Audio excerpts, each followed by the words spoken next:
justement aux entraînements de longévité et brevet, les différences, les dangers pour l'un, les bénéfices pour l'autre. Voilà, comme on est sport, on va parler de trucs classiques. Et surtout, juste une question, est-ce qu'il y a un moyen de, pour nous, est-ce qu'il y a des outils de différenciation pour justement pouvoir s'adapter à cet entraînement-là? Parce que je ne pense pas qu'on puisse le faire de visu. Il y a des miroirs déjà. Il existe des outils de mesure pour que nous, on puisse le voir. Normalement, tu as des yeux qui mesurent. Tu regardes le rapport jambes, bras. Ah oui, tu places un petit longiligne, un petit bréviligne et un grand longiligne, tu le regardes et tu apercevras que les gars, il y en a un qui court. Vous pouvez asseoir quelqu'un, on a deux. En général, le truc classique à faire, c'est que vous asseyez deux personnes sur une table. Vous prenez un grand et un petit, vous allez vous apercevoir qu'en général, ils ont un buste qui est à peu près de la même taille et que ce qui fait la différence de taille, souvent, c'est les segments. C'est souvent, pas tout le temps, mais souvent. Donc là, on peut s'apercevoir que les longiligne, c'est pas zéro. Mais bon, un longiligne peut être très fort, avoir une grosse masse musculaire et ne pas être performant, par exemple, au squat, on essaie de squat, les flexions sur cuisse, pas parce qu'il manque de force, parce qu'uniquement ces leviers font qu'il n'est pas adapté à ce mouvement. Je ne dis pas qu'il faut interdire ce mouvement, mais il faut y aller avec précaution. On peut faire un demi-squat, on peut faire un squat complet, léger sans l'assouplir, mais dès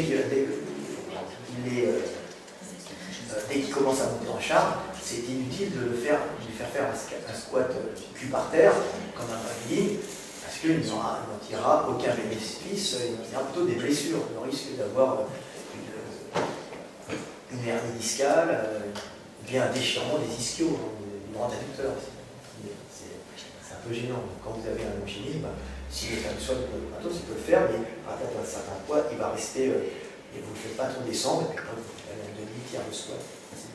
Alors qu'un bréviligne, bien sûr, c'est dans quel sport il faut travailler, parce que arrêter de faire du squat partout.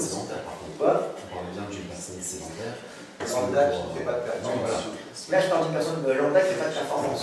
Après, on adapte l'entraînement au sport que fait la personne. Mais bon, un bréviligne, par exemple, vous pouvez lui faire au squat, il veut travailler ses fesses, ses cuisses, il peut descendre tout en bas, il sentira bien, il ne va pas avoir le fait d'être penché en avant, parce qu'avec un longiligne, avec ses grandes cuisses, il va avoir un porte-à-faux important pour rectifier la lateralité, de tous les pencher en avant, ça va faire trop de tension sur les ischios et sur le bas du dos. Et puis à un certain moment, ça risque de casser. Alors que le bréviligne est comme la presse. Il fait un squat avec ses petits membres, ses petites flexions, ses petits membres, ses petites cuisses. Il va être toujours plus droit, le buste droit, et il va pousser uniquement sur ses cuisses et ses fessiers. Il est un peu moins sur ses fessiers même, parce qu'il n'aura pas rectifié son redressement de buste. Donc il sera beaucoup plus en quadriceps et moins en fessier. Donc un longiligne va être beaucoup en fessier. Ce qu'on voit chez les Africains qui prennent en général beaucoup de fesses quand je fais des squats et qui ont plus de mal à travailler le bas de la cuisse. Les anciens Africains qui sont longilignes, donc ils sont adaptés justement à leur morphologie.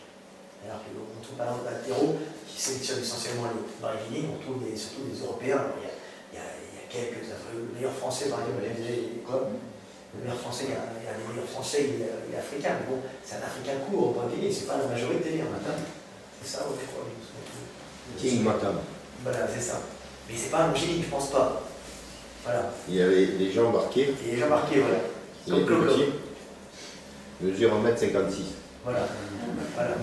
Et il doit être court, parce que je ne sais pas d'où il vient. Et il a des bras, il touche, en faisant un arraché, il touche presque son crâne. Il est où d'Afrique centrale? Oui.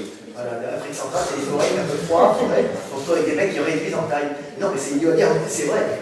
Et on s'adapte à ça. C'est comme en Hongrie, les mecs sont costauds, mais ils sont moins grands que les Allemands, parce qu'ils ont du gras de porc, ils mangent bien, c'est un endroit, c'est un endroit très riche. Les mecs sont costauds, grands, parce qu'ils mangent bien, mais avec des membres plus courts que les Allemands, parce qu'ils ne sont pas de lait, parce que c'est très sec. Donc il y a de l'eau en sous-sol, parce que c'est un bassin, on peut faire plein de maïs, on peut partout. On n'a pas de lait, parce que le lait, ça demande de l'herbe. Il n'y a pas d'herbe là-bas. Pas d'herbe, parce que sur 20 cm, c'est grillé. Et en dessous, c'est riche. Donc ça fait, vous voyez, le sol, le climat influence énormément la morphologie. Alors, tout à l'heure, j'avais vu un risque donc, au niveau du grand directeur, des ischios. Ouais. Quand on est longiligne, moi je le sens beaucoup parce que je suis longiligne quand je fais mes squats. Ouais. Mais alors, par exemple, quand on entraîne une femme qui, par exemple, elle peut être longiligne, mais beaucoup plus souple. Ah oui, voilà. Alors, les femmes sont beaucoup plus souples en général. parce qu'elles sont faites elles sont pas faites d'abord pour avoir une bonne résistance, elles sont faites pour avoir une certaine souplesse pour laisser passer un petit quand même à un certain moment. Donc les femmes sont beaucoup plus souples que les hommes. En général, nous on est des chasseurs à la base, pendant des centaines de milliers d'années, on a vécu en partie, pas uniquement, en partie de chasse. Alors que les femmes, l'homme chassait, et puis la femme, elle doit laisser passer un petit. L'européenne surtout était faite pour rester dans le foyer et puis laisser passer un peu plus souple, bien entendu. Et sur les entraînements, est-ce que Des gros cerveaux. Comme des gros cerveaux, en plus, il faut pouvoir évacuer des bébés avec des gros cerveaux dans la sociale. sur justement les entraînements, là on parlait par exemple du squat, sur les longiligne et les brevilignes, on a vu qu'il y avait une différence. Effectivement, par rapport au segment, bah, c'est simple, hein, si on a un plus long fémur, effectivement ça va être un porte-à-faux qu'il va falloir retravailler, qu'il va falloir réajuster en penchant le buste de façon tout simplement à projeter son centre de gravité. Ou en mettant des talonnettes. Quand vous êtes longiligne, si vous ne voulez pas être trop penché en avant, et continuer à travailler les quadrilles et pas avoir trop de tension sur le bas du dos ou sur le disco, mettez des talonnettes. Alors qu'est-ce que tu penserais justement de descendre un petit peu la barre aussi Et on descend comme les powerlifters, la barre sur le bas du dos. Ça c'est une façon justement de rectifier la tension qu'il y a sur le bas du dos. Donc ça peut déjà être une des premières choses, sans outils, sans rien. Voilà, c'est ce que font les powerlifters. Les powerlifters, comme leur but c'est de mettre des barres énormes, et souvent qui sont moins limités par la puissance des cuisses que par le porte-à-faux. Donc ils vont redescendre la barre sur les arrières d'épaule, on a fait glisser, c'est la tenue barre basse des powerlifters. Et puis on met des talonnettes justement pour éviter de pencher trop en avant et de partir tellement en avant. Donc ça c'est classique. Alors, pour les gens qui ont tendance à longiligne, je conseille quand même barre basse, talonnettes, et puis si vous avez tendance à prendre du gras, vous faites comme des powerlifters de haut niveau, vous mangez énormément pour avoir un gros bide qui vous empêchera de pencher en avant. Bon, je pense pas que c'est le but. Mais il faut voir quand les mecs qui sont en super lourd, en power, ils entretiennent leur gros ventre pour justement avoir des performances et éviter de pencher en avant, de se blesser le bas du dos avec des charges extrêmes. C'est le gros ventre des powerlifters. Dû à la suralimentation qui a un avantage énorme. Sur ta chaîne YouTube, tu parles des dangers d'un mouvement surutilisé, le développé nuque, le tirage nuque, par rapport au caractère longiligne des individus et les méfaits que ça peut engendrer sur la scapule. Ah ouais. Est-ce que tu pourrais nous en dire un tout petit peu plus? Ouais, alors c'est pas mauvais pour tout le monde. Il y a des gens qui, moi je le sens bien, il y a des gens qui sont très bien développés nu, qui n'ont aucun problème. En plus en général, c'est des gens qui ont tendance à avoir des larges épaules avec des mouvements de... C'est dommage qu'il n'y ait pas le squelette ici. Alors, on peut le descendre, c'est marrant, on aurait dû prendre le squelette. J'ai vu en haut. Donc déjà quand on a des larges épaules, on aura plus de facilité à faire un développé nu parce qu'on va avoir une bascule des omoplates. Les sonnettes, voilà, ça des sonnettes, oui c'est des sonnettes. Voilà, je les ai comme ça, donc l'omoplate va basculer comme ça, de chaque côté, donc on va pouvoir descendre un peu sans forcément avoir un mouvement humérus omoplate. Donc on va avoir cette descente qui va être en réalité due aux omoplates, alors que le mec qui n'est pas à large d'épaule, il va avoir des problèmes pour descendre, ça va être tout de suite, il y a moins de mobilité. Donc ça c'est un avantage, ils peuvent le faire, et en plus, quand ils vont remonter, en général, ils peuvent contracter un peu les trapèzes, remonter, puis ils auront en général pas forcément de conflit sous acromial. C'est-à-dire que l'acromio, vous savez, c'est cet os, c'est cette partie protubérance de l'omoplate qui est faite pour protéger l'articulation générale sur l'omoplate des chocs qui viennent d'en haut. Donc, s'il n'y a pas assez d'espace ou s'il est un peu trop couvrant, vous risquez s'il n'est pas large d'épaule en plus, d'avoir la montée bloquée, un peu comme moi. Je sais pas, c'est un peu gênant parce que si vous continuez à faire du développé nu comme ça, vous allez. On va voir. Mettre la main dans la main. Là, c'est pas grave.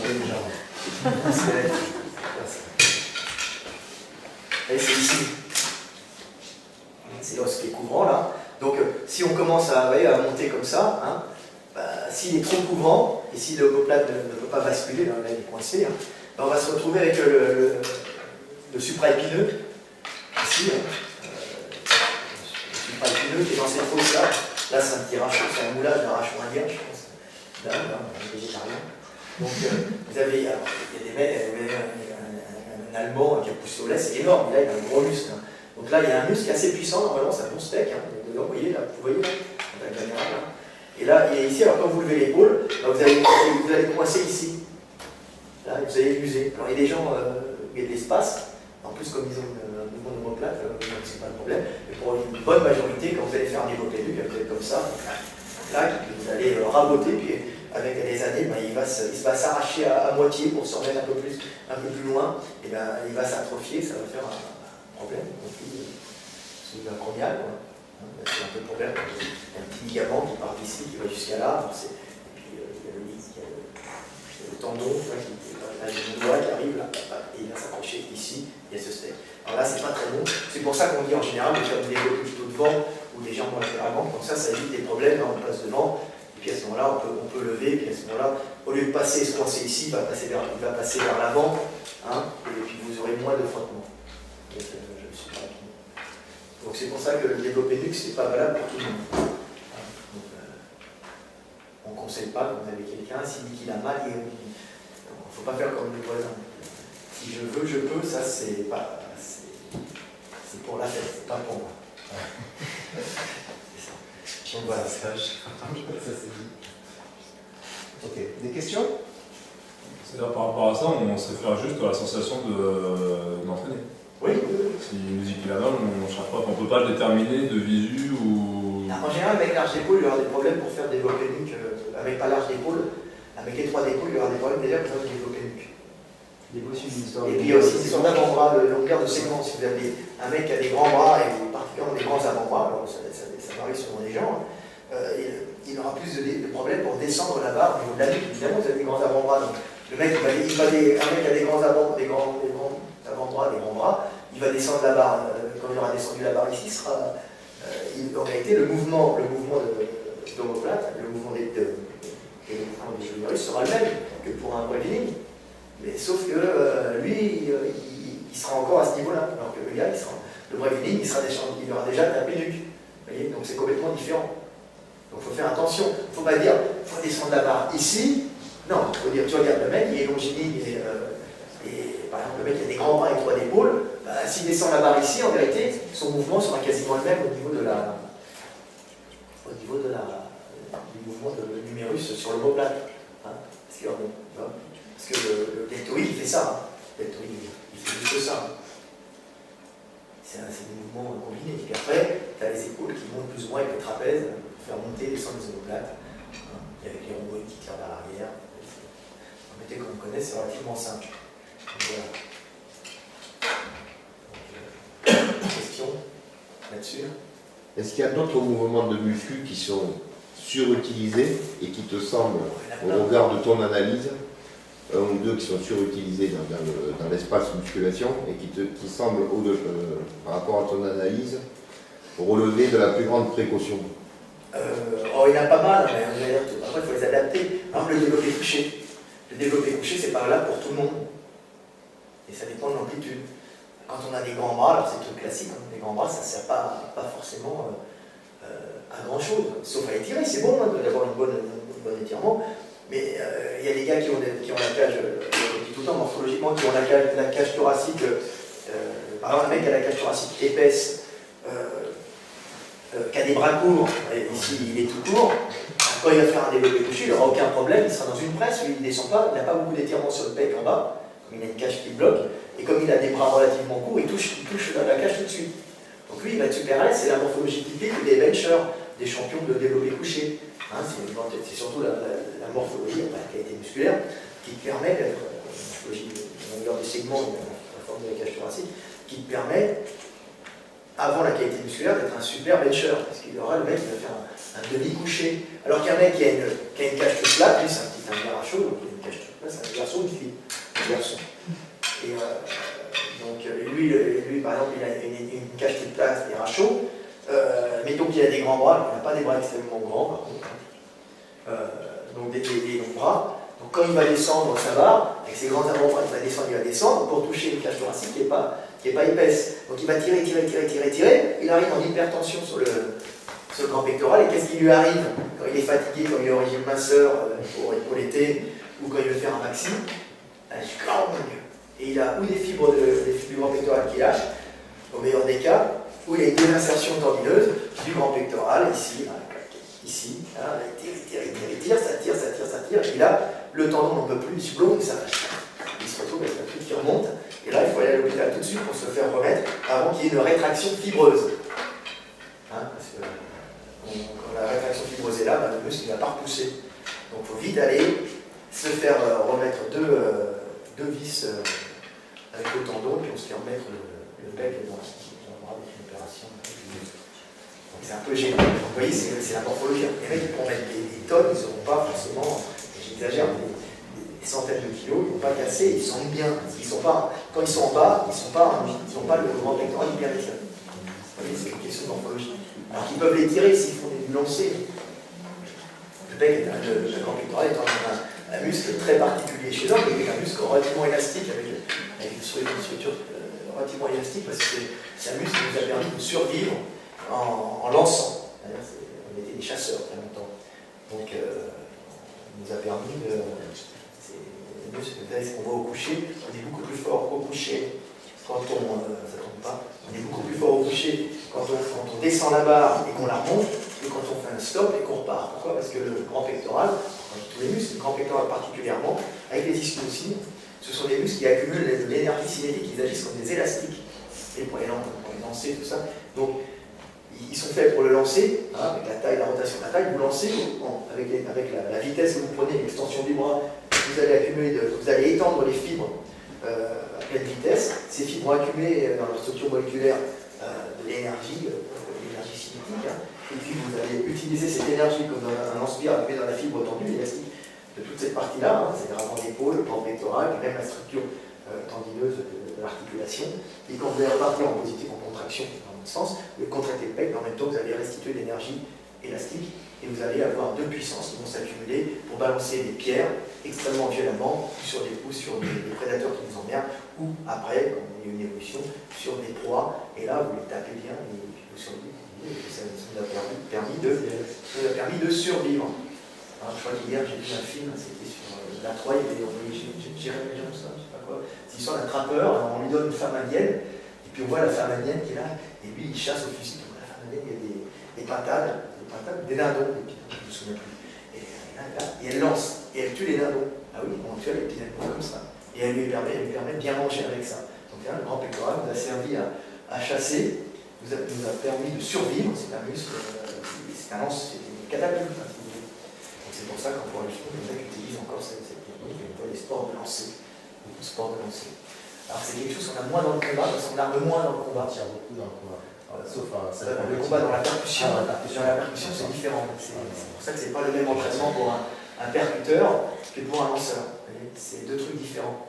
Le problème c'est bien de faire le problème du fighter quand il est en percussion, c'est qu'il tape sans accumulation d'énergie élastique, il tape en direct, parce qu'on ne doit pas voir d'où vient le coup. Donc, et on doit faire des schémas nerveux dans la tête pour repartir à l'influx. Bing. Donc quand on est en face de quelqu'un, bing. Donc le développé couché, un entraînement pour un fighter qui travaille en percussion, c'est pas le même que pour un lanceur, ou pour un bencher. Ou un bencher. Un bencher, s'il travaille les deux. Il va travailler les deux entre le combattant. Voilà. Il va travailler intermédiaire. Donc le bencher, il accumule de l'énergie élastique, mais comme il doit travailler aussi l'influx pour être extrêmement puissant, il fait aussi du stop and go pump. Et pour un mec qui veut avoir de la percussion, je dirais qu'il faut travailler beaucoup de développé couché, arrête pas. Et dans ton livre aussi sur la musculation pour le fight, tu expliques qu'il ne faut pas prendre prise large. Oui, parce qu'on tape rarement là, on peut taper là, mais on tape rarement là, en général on tape de face, comme ça. Donc, en général, il faut réduire l'écartement de la barre en fonction justement du coup qu'on veut porter. C'est-à-dire si on est un mec spécialisé dans un coup de face, sur un collision, il faut le travailler en fonction de sa morphologie. Donc en général, on réduit un peu et on fait du stop and go. Pour travailler l'influx là, on augmente sa puissance de frappe. Parce qu'on n'arme jamais. Si je commence à armer comme ça, Ça, c'est bien à la fin pour achever le mec quand il est bien fatigué. Hein, tu l'as fatigué, allez, tu lui mets un crochet, tu attends qu'il baisse un peu, là il a plus de réflexe, et là tu vas le terminer. Mais dans le combat en général, tu le sapes, un coup très rapide, il part tu peux mettre ses lignes du combat. Aussi, c'est exactement ça. Après, il y a des phases, on va dire, d'entraînement, phase de préparation, où là on travaille sur toute l'amplitude, mais effectivement, quand on est sur du spécifique, on n'a pas besoin d'aller chercher un coucher comme ça sur le spécifique. Voilà. Effectivement. Donc on va travailler pour le sport de combat percutant, on va travailler le coucher en stop and go. Hein. Alors, au judo, c'est un peu différent parce qu'on doit repousser l'adversaire, le prendre, le pousser, même en lutte. Il y a beaucoup de travail de tirage. Beaucoup de travail, c'est surtout le dos, mais il y a aussi le travail de pousser. C'est vrai qu'on développe le coucher, c'est surtout en judo, on va travailler surtout les dorsaux avec des machines unilatérales, elles sont pas mal.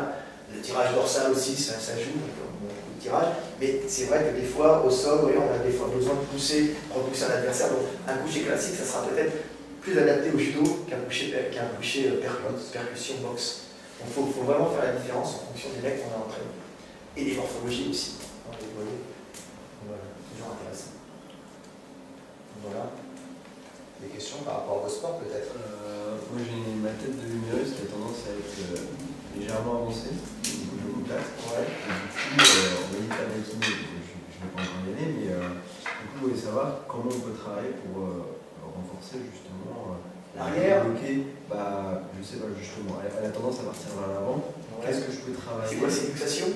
Non, c'est pas une luxation, mais c'est une tendance à. On a dit que Il faut rectifier la position avec des exercices, tous les mouvements qui vont travailler l'infra-épineux. Tu vas travailler l'infra-épineux, là, le muscle qui a été indiqué, qui est dans cette surface, c'est un gros muscle, hein, tu vois. Ouais. Tu vas le travailler avec les câbles, ou à l'élastique contre une corde, tu le prends comme ça, tu fais ça, tu vois, le coude le long du corps. Le coude le long du corps avec un élastique là, et tu fais des mouvements comme ça pour essayer de travailler l'arrière et si je travaille l'articulation. Ou bien tu travailles au câble, tu mets un câble, la poulie, tu la descends au niveau de ton poignet, à peu près, et puis tu mets là, et puis tu tires comme ça pour faire un spécifique sur un infra-épineux pour retravailler toute cette partie-là. Et puis travailler aussi le deltoïde postérieur, le faisceau postérieur, alors là tu vas plus loin, tu fais comme ça, hop, tu peux travailler un peu comme ça, légèrement. Tu as plein de façons de travailler. Tu as aussi des machines spéciales, Dr. Ball, qui est pas mal. En Allemagne, c'était spécialiste pour tout ce qui est dos, arrière du corps. C'est des machines posturales, on a travaillé la posture. Mais tu peux les retrouver sur des machines à mouvement pour développer le coucher, tu fais comme ça. Tu te mets en arrière, et puis tu fais des mouvements comme ça pour bien travailler tout le milieu, les muscles non rhomboïdes, le trapèze moyen et inférieur. Ici, rhomboïde, c'est des muscles qui participent à les omoplates. Hein. Là, ils sont comme ça, c'est une nappe qui est comme ça, ils tirent les omoplates légèrement vers le centre et vers le haut. Et puis tu as après les trapèzes qui partent ici, ils descendent, ils s'accrochent ici, puis la partie inférieure du trapèze qui est là, qui a la fonction de travailler les muscles en arrière. À ce moment-là, tu peux travailler les deux aussi pour ramener l'omoplate en arrière. Et puis tu travailles le infra-épineux pour que l'humérus ne parte pas vers l'avant. Mécanique de base. Oui.